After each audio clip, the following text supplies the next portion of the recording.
自从乐宝的3胎计划提上日程，这小子的待遇也是直线飙升。一大早，江爷爷就准备了餐后甜点，给乐宝补充营养，未来好加把劲。还跑到他面前隔着玻璃狂吹彩虹屁，提供了满满的情绪价值。喜欢碎碎念的老宋就更不用说了，逮着机会就夸乐宝帅气威猛。不得不说，为了抱新的熊猫宝宝，两位爷爷可真是煞费苦心。当初爱宝和乐宝来到韩国3年后，两位爷爷就开始准备让小两口约会。老姜不仅亲自带着乐宝跑步锻炼身体，还经常拿掉猫杆锻炼他的后肢力量。等到时机成熟后，便让两熊交换场地。但刚开始，爱宝似乎并不喜欢乐宝的气味。来到场地后，就一动不动地趴在滑梯上，原本漂亮的脸蛋直接皱成了包子，感觉如果不是生存需要，爱宝甚至都不想呼吸这里的空气。相较之下，乐宝那叫一个兴奋，大摇大摆的到处做标记也就算了，甚至临走前还拉了几坨青团，气得爱宝差点把整个外场都给拆了。见状，江爷爷直接请来第三者男熊，促进小两口的感情进展。爱宝看到这怪异的同类，吓得窜上了树，乐宝则是用一系列动作威胁熊猫人。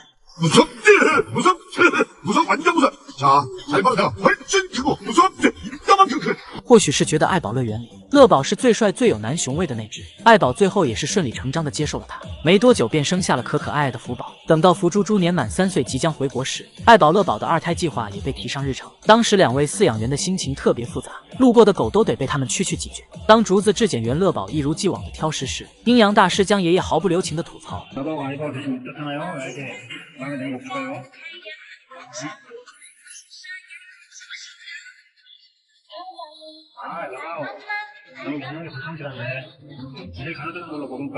看到乐宝在一堆竹子中挑挑拣拣选了一根最细的竹子吃，还调侃他是与众不同的美食家。然而当爱宝生下双胞胎女儿后，江爷爷开心的脸都要笑烂了，真正诠释了什么叫翻脸比翻书还快。之后还把大功臣乐宝的挑食解释为真男熊是懂如何补身体的，曾经的便宜女婿也变成了猛男。以前只听说过母凭子贵，没曾想我们乐宝竟是父凭女贵。不过1胎生1个，2胎生2个，乐宝凭实力提高了韩国的生育率，想必再高的地位都是他应得的，就是不知生3胎时能否一举得撒呢？要真这样，估计爱宝真要跟他离婚了。小熊金鱼爱究竟有多聪明机智？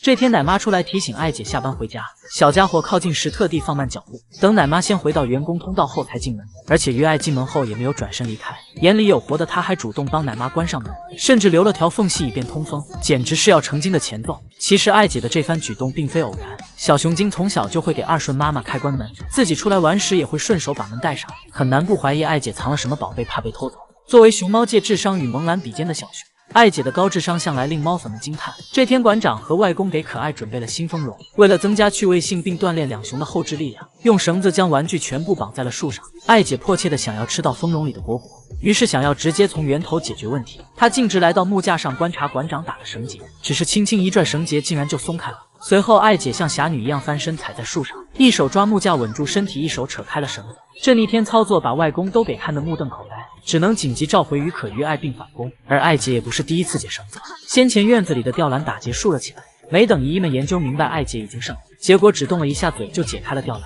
此刻仿佛看到上学17碾压全校的学生。这天，外公陪两熊玩老鹰抓小鸡游戏，他在前面跑，可可爱爱在后面追。在经过弯道时，爱姐只思考了0.01秒，就果断选择抄近路去追外公。笨蛋哥哥只会跟着饲养员的路线跑，难怪外公感叹于可想到时于爱已经做到了。先前可爱兄妹和2顺分开的时候，妈宝男饭也不吃，崩溃的趴在门口要妈妈，而爱姐的心理承受能力要比哥哥强一些，坐在木架上吃奶爸放的4根笋笋。不过懂事的于爱并没有全部吃完，而是特意给哥哥留了2根。试问谁能不爱如此聪明暖心的小熊呢？不仅如此，爱姐的模仿能力也是一流，会故意模仿哥哥从树上掉下去的糗样，还杀熊诛心的蹦起来嘲笑可可，结果被恼羞成怒的于可追着胖揍。当夏天到来，阳光烤得头脑发昏时，爱美的于爱就直接把王八壳扣头上，既能 cos 神龙大侠阿宝，又能防晒，真是一物两用，不但美观还实用。果然，于爱的爱就是爱因斯坦的爱。要是有一天爱姐开口说人话了，恐怕猫粉们也不会太震惊。一屁股坐哭，俩娃带孩子卖惨讨饭，大熊猫祈福带娃究竟有多搞笑？这天，祈福正带着2个孩子咔咔炫饭，起身拿竹子时不小心坐在了福来身上。哥哥福顺看到后着急的用小手使劲推妈妈，可一心只想干饭的祈福并没有察觉，直到被泰山压顶的福来急出狗叫，祈福这才挪动了他那尊贵的大饼。只是被压的是福来，而他安慰的却是福顺。福来表示3只熊的电影我不配拥有姓名。带娃摆烂方面，祈福虽比不上成大，但搞笑方面两熊却是势均力敌。成大是拿娃跟饲养员换蜂蜜盆盆奶，而祈福则是直接带娃在笼子里卖惨。只可惜小帮手福顺不太给力，只见祈福正在酝酿伤感的情绪，委屈巴巴的眼神，14亿人看了都要落泪。结果没搞清楚状况的熊孩子，一心只想往妈妈怀里钻喝奶奶，这一下就让祈福彻底破功，扭头走去。别看祈福带娃一副生人勿近的模样，仿佛在说这么可爱的仔仔你没有吧略，但实际上只要祈福带娃困了，刚才还在宝贝的娃瞬间被他当成脚垫，自己则找了个舒服的姿势沉沉睡去。有时熊孩子挣扎着想出去玩，可倔强的祈福非要他陪自己睡觉，强行关机不成就换个姿势继续哄睡，生动诠释有种困叫你妈觉得你困。当祈福用爪子给自己挠完痒痒后，会与陆军毡帮孩子咬一咬。当熊孩子坐在自己最爱的笋笋上，祈福也会毫不犹豫地把娃一脚踢开，并且作为一直有偶像包袱的熊猫妈妈，祈福绝不允许自己在孩子们面前丢脸。如果有，那就把罪魁祸首揍一顿。这天祈福爬树时不小心压断了树枝，刚巧被小福顺亲眼目睹了全程，恼羞成怒的祈福立马撂挑子不干了，抱住树枝就是一顿疯狂大摆锤。这模样把福顺吓得后退了好几步，内心 OS 揍完他就不能揍我了哟。这天祈福把福顺叼过来放在怀里，一副母子情深的温馨画面。结果下一秒祈福就像断片似的停住，而福顺就这么水灵灵的脸着陆了。如果说上一次只是祈福妈妈失误，那这次绝对是想锻炼福顺抗摔打能力。只见祈福毫不留情地把好戴尔推下去，当福顺累到趴在地上一动不想动时，大阿福就直接拖着脸着地的孩子朝家走。对此福顺表示我很好，就是脸有点痛。当福顺想爬到大宝座上玩耍时，不论祈福在哪个犄角旮旯，会立马冲过来将熊孩子拽下来，然后自己爬上去稳稳占据大宝座，心想屁大点玩意还想篡位姥姥，等到下树时还一屁股坐在了福顺身上。只能说熊孩子能长大全靠命运。动窝头的杀伤力究竟有多强？小白天装都不装了，直接丢掉。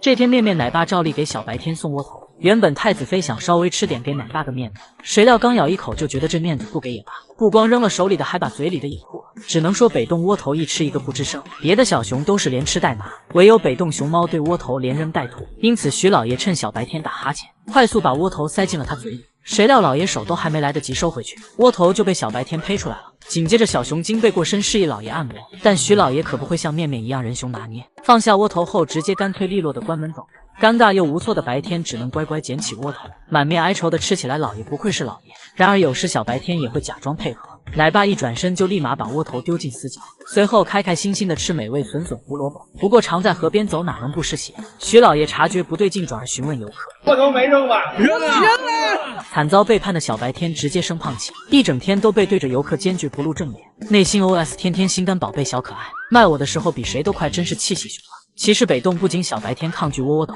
萌代更是直接使出堪比影帝的演技。只见他扒拉半天才下决心咬了一口，然后赶紧用手挡住，偷偷吐掉了。之后更是用嘴炒一遍窝头就悄咪咪吐掉，就是说萌大这演技不拿奥斯卡可惜了。不过相较于其他小熊的窝头薄脆，窝头标兵萌二的则是窝头砖。二小子翻来覆去的看，感觉难以下咽，就逮着熊家一个劲的薅是吗？有时萌二好不容易吃完一块窝头，还没来得及喝口水缓解一下，没点眼力见到黄连就又递来一块窝头砖，吓得二小子花容失色，扭头就跑。此外胖大海也使出800个心眼对抗窝头，只见他先是美滋滋炫完笋笋，在饭盆里找到窝头后先浅尝了一口，随后就绷着小嘴皱着眉开始扒拉窝头，委屈巴巴的模样像极了怄气的老嫂子。可哪怕扒拉到最后只剩下了一点点，胖大海还是吃出难以下咽的感觉。